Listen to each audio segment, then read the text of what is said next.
Last video में बातें की थी long term capital gain tax और short term capital gain tax के बारे में। आज की वीडियो में एक कंपैरिजन करूंगा long term capital gain tax short term capital gain tax को टीडीएस यानी कि टैक्स डिडक्टेड एट सोर्स के साथ, क्योंकि मुझे लगता है ये जो तीन टैक्सेस है इसको लेकर बहुत सारे लोगों के मन में शंका बनी रहती है।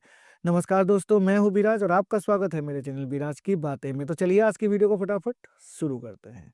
अब सबसे पहले जान लेते हैं long term capital gain tax, short term capital gain tax और टीडीएस आखिर किन किन प्रोडक्ट्स पर काटी जाती है।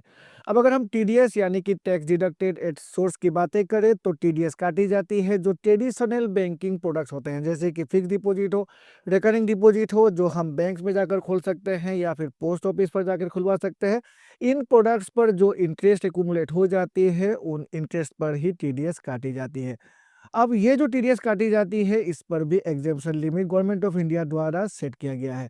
और ये जो एग्जेम्पशन लिमिट है ये सीनियर सिटीजन और जनरल सिटीजन की अलग अलग होती है। सीनियर सिटीजन की एवरी फाइनेंशियल ईयर जो एग्जेम्पशन लिमिट सेट किया गया है टीडीएस काटने के लिए वो रखी गई है 50,000 रुपीज़ और जनरल सिटीजन की 40,000 रुपीज़।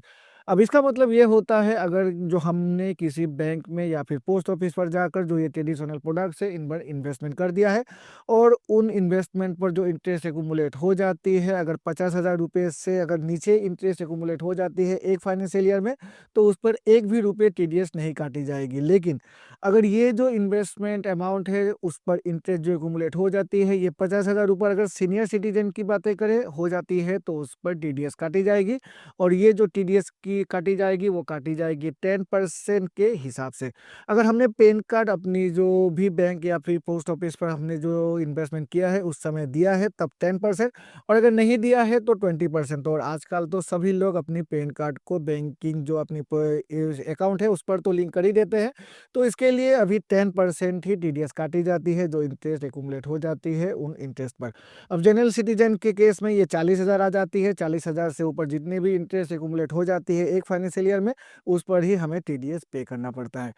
अब इसी तरह से अगर हम long term capital gain tax और short term capital gain tax की बातें करें तो ये जो टैक्सेस है ये काटी जाती है जो इक्विटी मार्केट की इन्वेस्टमेंट है उस इन्वेस्टमेंट पर। अब ये जो long term capital gain tax और short term capital gain tax है ये जो हम लैंड की सेल या फिर परचेज करते हैं उस पर भी काटी जाती है। लेकिन आज की वीडियो में बातें करेंगे जो मॉडर्न जो फाइनेंशियल इंस्ट्रूमेंट्स है उस पर जो टैक्सेस काटी जाती है उसी के बारे में। तो long term capital gain tax उसी सिचुएशन में काटी जाती है जब हमने किसी भी स्टॉक को परचेस कर लिया है, चाहे म्यूचुअल फंड के जरिए इन्वेस्ट किया हो या फिर डायरेक्ट ट्रेडिंग के जरिए इन्वेस्ट किया हो, और उस जो इक्विटी प्रोडक्ट है उसे हमने 1 सालों के बाद सेल कर दिया है और उसके बाद जो भी प्रॉफिट एक्यूमुलेट हो जाएगी उन प्रॉफिट पर काटी जाती है। और इसी तरह से अगर हम short term capital gain tax की बातें करें तो short term capital gain tax 1 सालों के अंदर अगर हमने किसी भी इक्विटी प्रोडक्ट को परचेस करके सेल कर दिया है और उसके बाद जो भी प्रॉफिट एक्यूमुलेट हो जाती है उस प्रॉफिट पर काटी जाती है। तो अगर हम डेफिनेशन की बातें करें, जो मेन डिफरेंस की बातें करें तो यही होती है। टीडीएस ट्रेडिशनल बैंकिंग प्रोडक्ट्स पर काटी जाती है और long term capital gain tax और short term capital gain tax equity market में जो भी प्रोडक्ट्स हम परचेस करते हैं उन प्रोडक्ट्स पर काटी जाती है। अब long term capital gain tax की जो परसेंटेज रखी गई है वो रखी गई है 12.50% और short term capital gain tax की परसेंटेज रखी गई है 20%।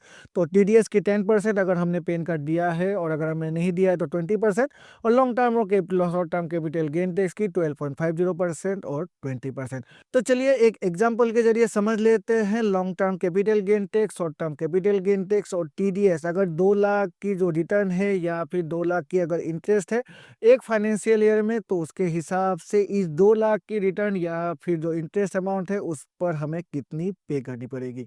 अब जैसे कि मैंने आपसे कहा जो मेरी रिटर्न है या फिर जो मैंने इंटरेस्ट एक्यूमुलेट किया है एक फाइनेंशियल ईयर में 2 लाख रुपए, तो अगर ये जो 2 लाख रुपए है मैंने किसी ट्रेडिशनल बैंकिंग प्रोडक्ट से फिक्स डिपॉजिट के जरिए ही एक्यूमुलेट कर लिया है, मतलब फिक्स डिपॉजिट की जो रिटर्न है जो इंटरेस्ट अमाउंट है एक फाइनेंशियल ईयर में 2 लाख रुपए अगर बन जाती है, और अगर सीनियर सिटीजन है तो 2 लाख रुपए पर 20,000 तो TDS at the time of maturity ही काट लिया जाएगा 10% के हिसाब से।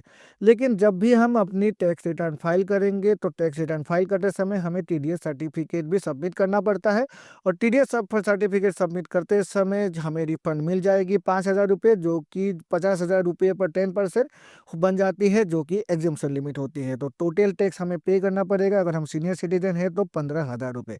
अब इसी केस में अगर हम जनरल सिटीजन की बातें करें तो टीडीएस तो उनको भी eight the time of maturity 20,000 रुपये ही देनी पड़ेगी, लेकिन टैक्स रिटर्न फाइल करते समय 4,000 रुपये यानी कि 40,000 पर 10% उन्हें एज ए रिफंड मिल जाएगी और टोटल टैक्स उन्हें पे करना पड़ेगा 16,000 रुपये। अब से ये जो 2 लाख रुपए है मैंने किसी इक्विटी प्रोडक्ट में इन्वेस्ट किया है और उसके बाद जो रिटर्न है वो एक फाइनेंशियल ईयर में 2 लाख रुपए बन जाते हैं। तो long term capital gain tax अगर मैंने उसी प्रोडक्ट को 1 साल के बाद सेल किया हो तो 2 लाख रुपए पर मुझे 1,25,000 रुपये की एग्जम्पशन मिल जाती है। तो मेरी जो टैक्सेबल अमाउंट बन जाती है वो बन जाती है 75,000 रुपीज़ और उस पर मुझे 12.50% as a long term capital gain tax pay करना पड़ेगा। तो मेरी जो टैक्सेबल अमाउंट बन जाती है वो बन जाती है सिर्फ 9,375 रुपीज़। अब वही अगर मैंने ये जो 2 लाख रुपए की इक्विटेबल जो इन्वेस्टमेंट अमाउंट है, जो प्रॉफिट है, उसे 1 साल के पहले ही अर्न कर लिया है और सेल कर दिया है, तो उसके हिसाब से मुझे 1 भी रुपए एग्जेम्पशन तो नहीं मिलेगी और 2 लाख पर फ्लैट 20% यानी कि 40,000 रुपये मुझे short term capital gain tax pay करना पड़ेगा। तो इस तरह से long term capital gain tax, short term capital gain tax और टीडीएस को कैलकुलेट किया जाता है अगर रिटर्न अमाउंट 2 लाख रुपए या फिर जो इंटरेस्ट एक्यूमुलेटेड अमाउंट है वो 2 लाख रुपए एक फाइनेंशियल ईयर में आ जाती है। तो आशा है इस वीडियो को देखकर आपके मन में अगर long term capital gain tax, short term capital gain tax और टीडीएस से रिलेटेड कोई भी डाउट रहे होंगे तो क्लियर हो गए होंगे। अगर फिर भी आपके मन में कोई डाउट रह गए हैं तो नीचे कमेंट सेक्शन में लिखिए, मैं पूरी ट्राई करूंगा आपके डाउट्स को क्लियर करने की। इस वीडियो को देखकर अगर आपको लगता है हाँ मैंने कुछ नया चीज़ आपको सिखाया है, कुछ इन्फॉर्मेटिव चीज़ आपको सिखाया है, तो प्लीज़ मेरे चैनल को लाइक और सब्सक्राइब करें। सब्सक्राइब करके बेल आइकन को प्रेस करें जिससे कि मेरे ऐसे नए वीडियोस की नोटिफिकेशन तुरंत आपके पास मिल जाया करेगी। अब चलिए मिलते हैं अपने अगले वीडियो में, तब तक के लिए goodbye and take care.